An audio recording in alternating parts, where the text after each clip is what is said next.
Daughter.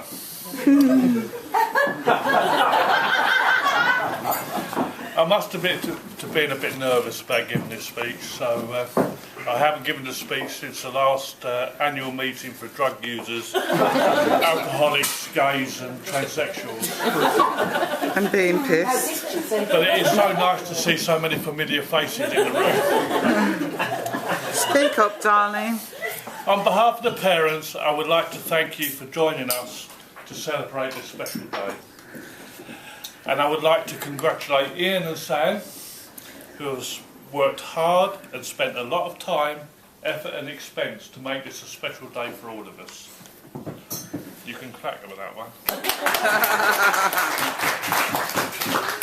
You could have clapped a bit longer. Now, before I start, Ian has asked me to do something. Don't drop it. No, he told me I could do that later. Oh dear. Ian's determined to make this marriage work, okay? And to prove this, he has given up the lease on his love nest. He did that yesterday. So if there's anyone around that's still got keys for it, could you please return them? Thank you.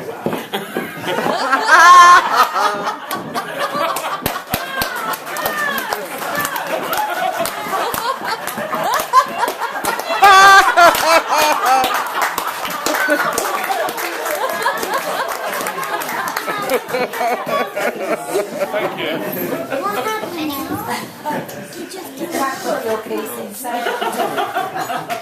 Fornication. Sorry. Fornication. Like this, I'm privileged to give nearly the first speech. And I've always said, Sam, that you deserve a good husband. And Ian, you must be so proud to have got in there before she found one.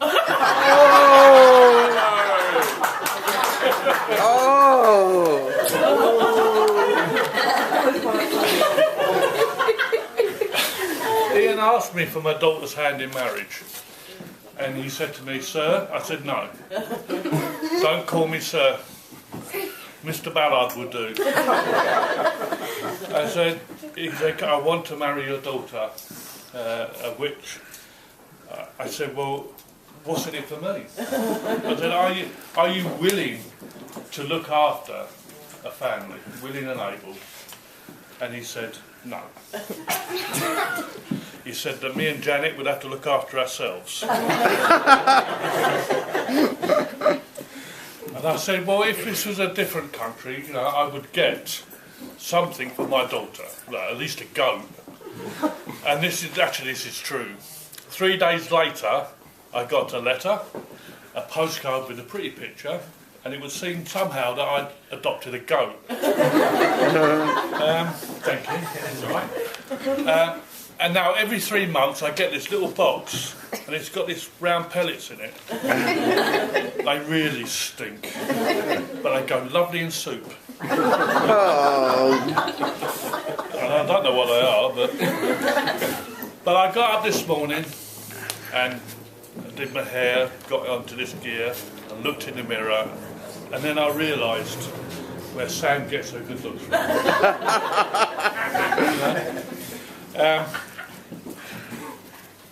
But Sam hasn't always been as beautiful as she is now. I remember the day she was born. Oh and dear. the midwife came out and slapped me. But that didn't last too long because she grew up to be a beautiful girl. Absolutely beautiful. Until she became a goth. I don't know if any of you have lived with a teenage goth, but it's got black hair, black eyes, black bedroom, everything's black, But she soon grew out of it. And I must admit, we were all so proud when she come home with her first asthma.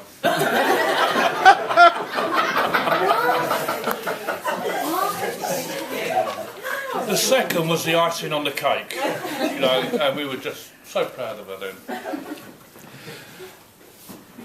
And now look at Samantha.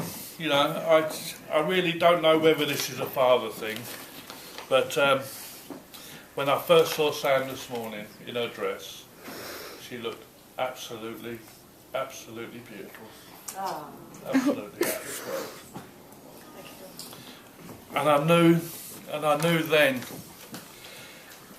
one goat wasn't enough. Oh dear. Too late. Oh dear. When they first moved in together, I got a very worrying phone call from Ian, who'd just come in from work, and Sam had said, "Darling, what do you want for dinner?" Ian said, "What are the choices?" She said, "Yes or no." So she dished him up his dinner and said, "I cooked two things really, really well. Apple pie and chicken curry." So he sat in at his dinner and asked her, "Which one is this?"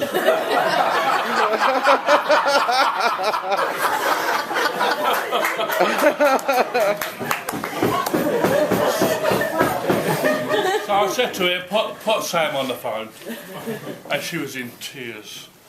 She said, "Dad, I think I've made a mistake. You know, he just keeps on saying, using terrible language and four-letter words." I said, "What's he saying to you?" He's saying, "Dust, cook, work." But as you can see, they've sorted out their differences now. All joking aside, I must say that I've never met two people so suited to each other, and gladly welcome Ian into the family.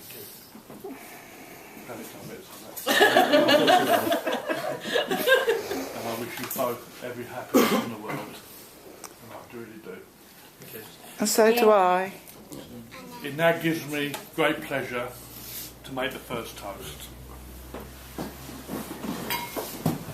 May all sweethearts become married couples, and all married couples become sweethearts. Stay sweethearts. And I give you, please stand, the bride and groom. Bride and groom.